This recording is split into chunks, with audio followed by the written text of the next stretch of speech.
Good morning, everyone. Here is my little seedling radishes, all transplanted out into this large grow bag container.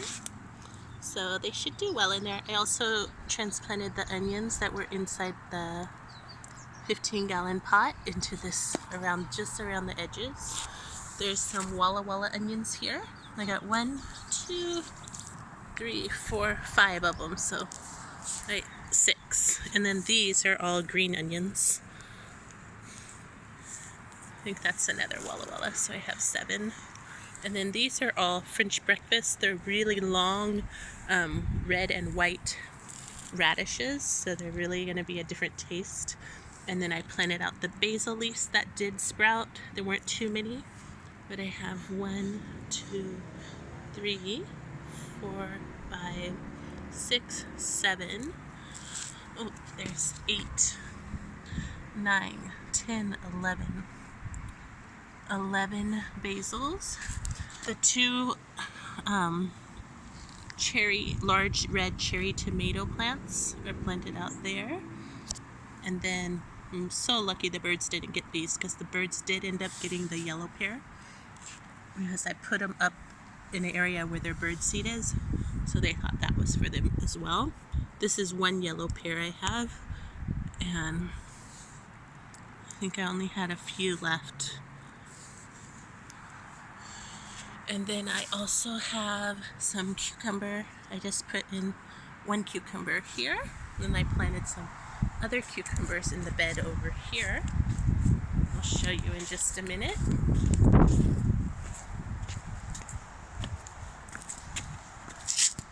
Here's my other cucumbers, just transplanted yesterday, so they're doing a lot better now. I had to cover them. The bird ate one of the leaves on that one, so they are young to go out in the garden.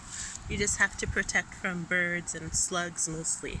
But because the bird seed is over here, they started hopping into the planter. Here's another cucumber, and these are all the burpless variety cucumbers. There's another and another. And that's it, I believe.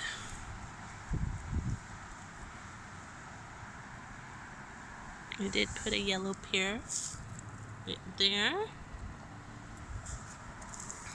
And there are a few more, but I don't see them.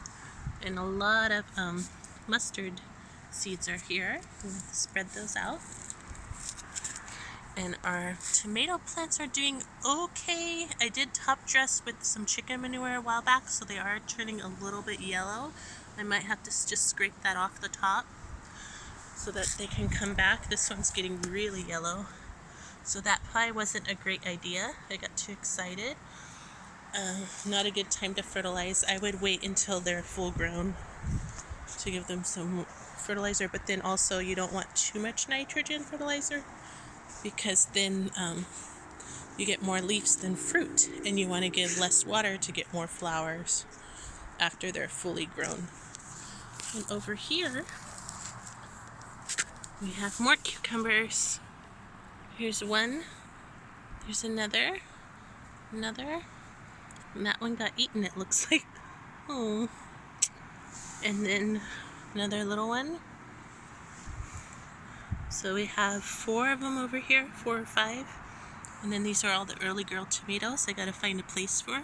Only 1 is gonna stay in this grow bag because it's not big enough for 3. But I had 3 in that pack, so I'll figure out what to do with those. My kids all planted a cherry red tomato. And this one has little flowers on it if you look closer.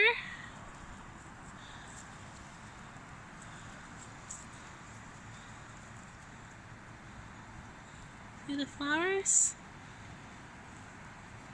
Exciting. And I think there's 3.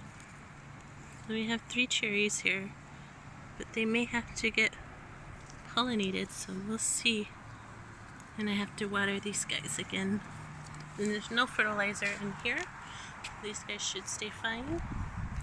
And 1 little one. That's all they planted so far. They're going to put seeds in each corner. They have a lot of ideas of what they want to plant. And then Inside our Wari Satsuma wine barrel, we always put cilantro, and I also have some goldenberries.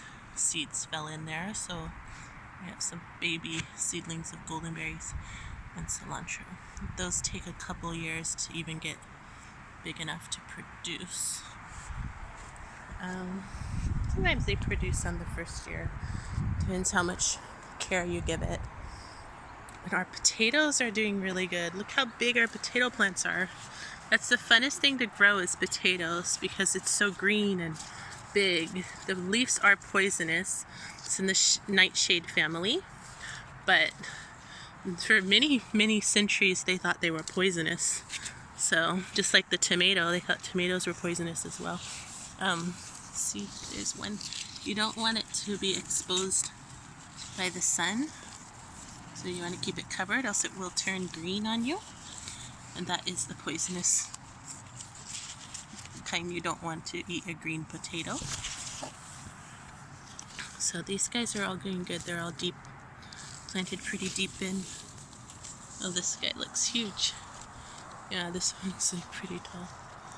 Beautiful. And then I have some chives I transplanted in here that came out of one of the beds that I was rebuilding the soil. So I just put it in here for now.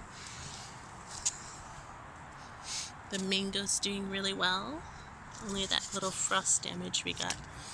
But other than that, the leaves are so gorgeous. Look at these leaves. They're so pretty. And this is the plumera. It doesn't have leaves right now. The leaves are very similar. They look like this pretty much. A little different, but pretty close. We have some goldenberry plants here. And look at that.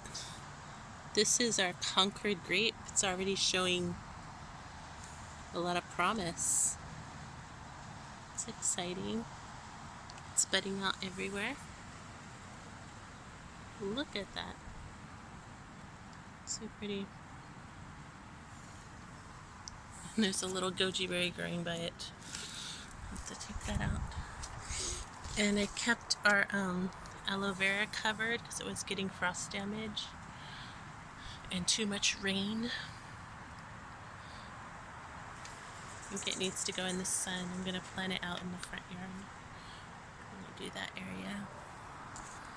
And that's about it. We have a blackberry back there, and we have a goldenberry, the first original goldenberry back here, and it's doing really well. It's tall. These are all the branches that I cut back. They're woody. So we'll see how this does. A lot of new growth on there. That's all new, fresh growth. Baby leaves. Oh, they're super velvety. Wow. Exciting. So this will stay in the shade, the roots, which is what you want, and all the leaves and stalks to come straight up out and grow some wonderful goldenberry fruits. Okay, I'll keep you posted on how all these little seedlings do. And when we harvest the radishes, I'll definitely show you. Okay, thanks for watching. Have a wonderful rest of your day.